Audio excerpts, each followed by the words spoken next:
Policía detiene a periodistas católicos cercanos a Monseñor Rolando Álvarez. Además, Daniel Ortega sube de rango a su fiel conspirador Horacio Rocha. En otras noticias, millones celebran a la advocación de la Virgen de Guadalupe. Les traemos los detalles. Hola, bienvenidos al podcast ahora de Artículo 66. Les saluda Marlin Balmaceda. Y Wilmer Benavides. Hola Marlin, un gusto saludarles. Iniciamos con las principales noticias de este lunes, 12 de diciembre de 2022. La policía del régimen de Daniel Ortega y Rosario Murillo detuvo de manera arbitraria a dos periodistas del canal TV Merced de la diócesis de Matagalpa, dirigida por el también secuestrado Monseñor Rolando Álvarez. Uno de los detenidos es el periodista Manuel Obando Portedano, quien fungía como jefe de prensa de la diócesis y era cercano al obispo Álvarez. De acuerdo a información brindada por el periodista Emiliano Chamorro en sus redes sociales, Obando fue secuestrado en un escandaloso operativo policial y aún se desconoce su paradero. La noche del domingo, la policía también detuvo al periodista Wilberto Artola, quien también trabajaba de camarógrafo en el canal TV Merced, censurado en junio por el estatal Instituto Nicaragüense de Telecomunicaciones y Correos. El abogado Yader Morazán, quien se encuentra en el exilio, confirmó el secuestro policial de ambos miembros de la iglesia, al tiempo que denunció que en el caso del obispo ni siquiera se ha interpuesto un recurso de exhibición personal por su detención ilegal ocurrida en agosto. Morazán también reveló que en la cacería de periodistas católicos, la policía allanó la vivienda de la abogada de la diócesis de Matagalpa, María Victoria Pérez, esposa del periodista detenido Manuel Obando. El allanamiento arbitrario ocurrió horas después del arresto de Obando. Lo que señalan fuentes anónimas es que la dictadura quizás pretende utilizar a los comunicadores para señalar a Monseñor Rolando Álvarez de supuestos delitos que quieren fabricarle. Recordemos que el obispo de la diócesis de Matagalpa, una de las voces más críticas contra la violación de derechos humanos en el país, es el único religioso que la dictadura aún no ha enjuiciado. Según las autoridades nacionales, el obispo está bajo resguardo domiciliar. Sin embargo, se desconoce su paradero y situación de salud.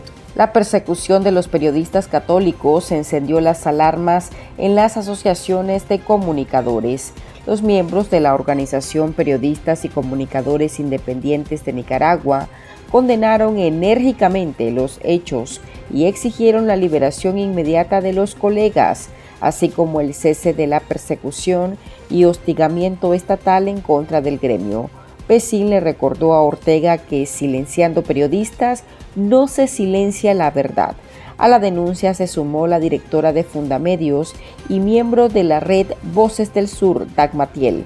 En las últimas horas fueron secuestrados y detenidos de manera arbitraria dos comunicadores más en Nicaragua. Se trata de Manuel Obando y Wilberto Artola, de la diócesis de Matagalpa. Ellos se suman a las más de 235 personas presas políticas en Nicaragua. Fundamedios, una organización de la red Voces del Sur, demanda su inmediata liberación, así como la liberación de todas aquellas personas detenidas arbitrariamente en Nicaragua. El dictador Daniel Ortega premió al comisionado en retiro Horacio Rocha, subiéndolo de rango al nombrarlo ministro asesor mediante un acuerdo presidencial publicado este lunes en el diario oficial La Gaceta. Rocha fue designado asesor de seguridad de la presidencia el pasado 11 de noviembre y un mes después lo proclamó ministro asesor. Rochón, como le conocen algunos, fue escolta de Daniel Ortega y considerado un experto en espionaje y enmascaramiento, es decir, engaños, según un perfil construido por Artículo 66 con el testimonio de un grupo de personas que lo conocen. Distintas fuentes lo identifican como una exficha del expresidente Arnoldo Alemán, aunque un analista cree que más bien fue un espía de Ortega en el círculo del expresidente liberal. Se unió al Frente Sandinista de Liberación Nacional, FSLN, en los años 70 y tomando en cuenta que ya su hermana mayor, Eleonora Rocha, era una guerrillera con larga trayectoria dentro de las filas del grupo insurgente, entró bajo buena recomendación. Ya en las filas del FSLN fue enviado a entrenamiento militar a Cuba, como parte del último contingente de guerrilleros que se preparaban en ese país para integrarse como combatientes en 1979. Rocha no alcanzó a demostrar sus capacidades de combatiente, pues no se le conoce destacada participación en combates para la insurrección final de ese año. Llegó al triunfo con la carabina casi virgen, dijo una de las fuentes entre risas. Pero durante todos los años 80 fue fiel escolta de Ortega, entonces también presidente de Nicaragua. En el 2011, cuando se le venció el periodo en su cargo, Daniel Ortega, contra toda ley expresa, decidió dejar a su antiguo escolta de confianza por más de un periodo extra, hasta que lo pasó a retiro en el 2014. Pero en menos de un año lo nombró cónsul general en la República de Corea y le dio un cargo diplomático a su esposa. La designación de Rocha como asesor en asuntos de seguridad el pasado noviembre se dio en medio del retiro del comisionado general Adolfo Marenco, subdirector de la policía y anterior jefe de investigación policial y de inteligencia política. La movida de Marenco fue vergonzosa, según el mayor retirado del ejército Roberto Samcam. Así lo explicó en ese entonces. Lo sacan de manera vergonzosa de la estructura policial, siendo él el principal, responsable de lo que es inteligencia e investigación de la Policía Nacional. Es el jefe directo de la Dirección de Auxilio Judicial del Chipote. Es una democión en toda regla, no hay, justificación de ningún tipo que lo hayan mandado a comisión de servicio. Tal vez es una consideración para mientras ven qué hacen realmente con Corea, porque acordémonos que este sabe mucho. Por lo contrario, Ortega sigue aumentando el perfil de Rocha. Esto nos comentó al respecto el activista Juan Diego Barberena, integrante de la Unidad Nacional Azul y Blanco. Yo creo que la finalidad de esto, de la dictadura de Ortega, es también reagrupar sus fichas de lealtades dentro de las estructuras de seguridad, ¿verdad? De vigilancia represiva, dado el retiro, ¿no?, del excomisionado general Adolfo Marenco, exacto, que era el jefe de inteligencia de la Policía Nacional, y yo creo que a eso responde que se haya cambiado la figura de asesor para el presidente en materia de seguridad de Horacio Rocha y ahora sea ministro asesor. Bueno, ¿cuál es la diferencia de esto? Que ahora sí tiene, un rango dentro de la administración pública del Estado,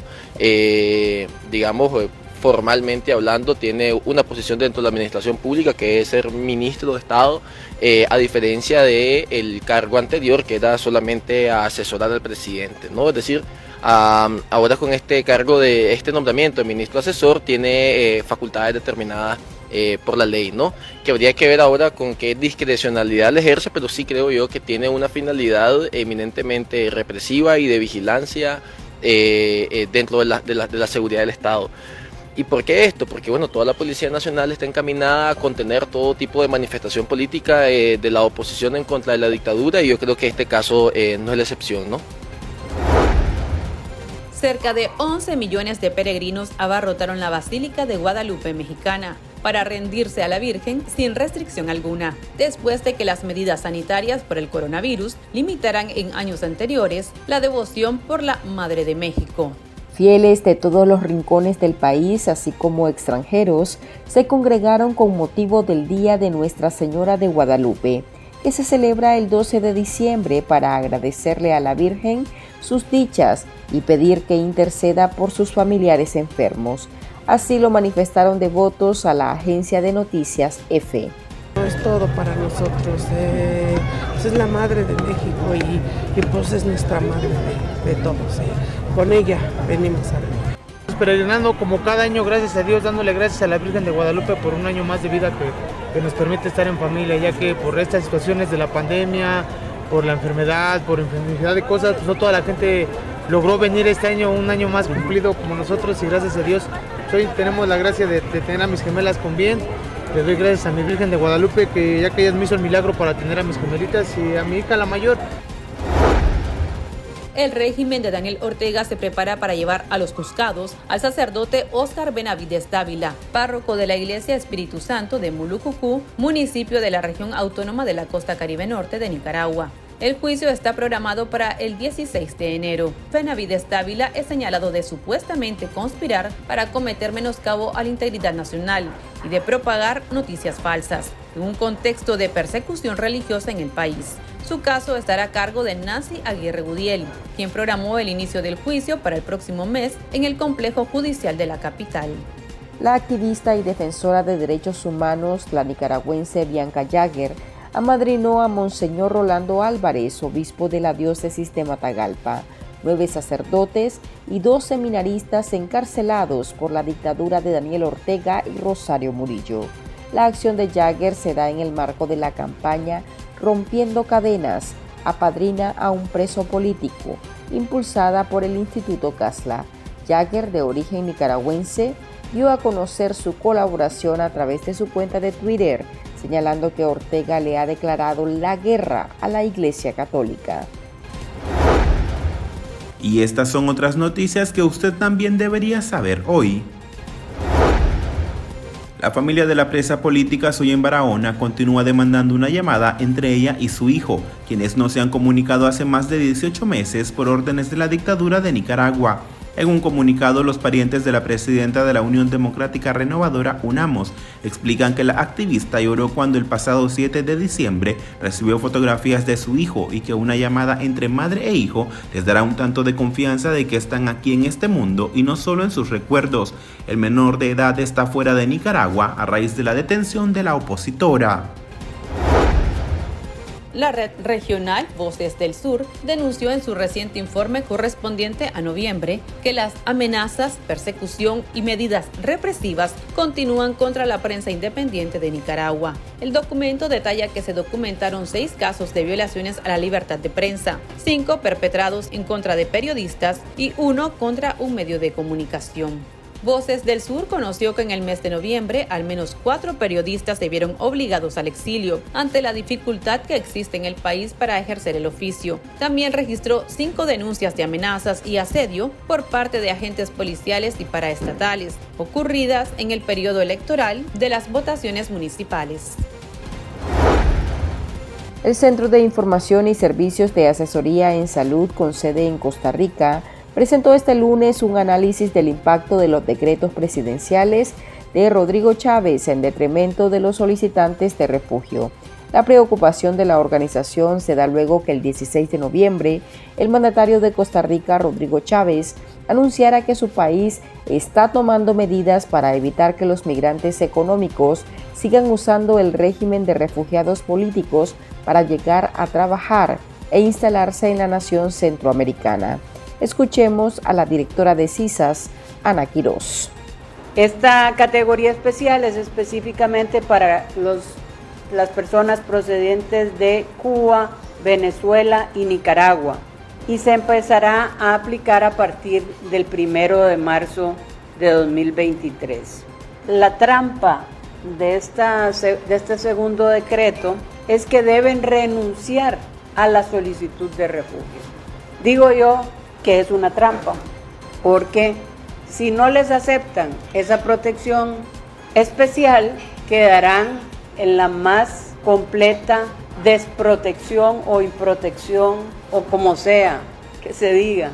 Al mismo tiempo, y es lo que a mí personalmente me llenó de muchísima rabia, el presidente vierte una serie de declaraciones o afirmaciones prácticamente diciendo que quienes vienen son una partida de mentirosos y que no están huyendo, sino que vienen para trabajar. Evidentemente vienen para trabajar porque no van a vivir del aire y ojalá que consigan trabajo, pero no fue esa la motivación para venir a Costa Rica o salir de Nicaragua, porque quienes hemos salido sabemos que no lo hicimos por voluntad propia. Aquí termina el episodio de este lunes. Recuerde que esta y otras noticias usted las puede leer en nuestra web www.articulo66.com.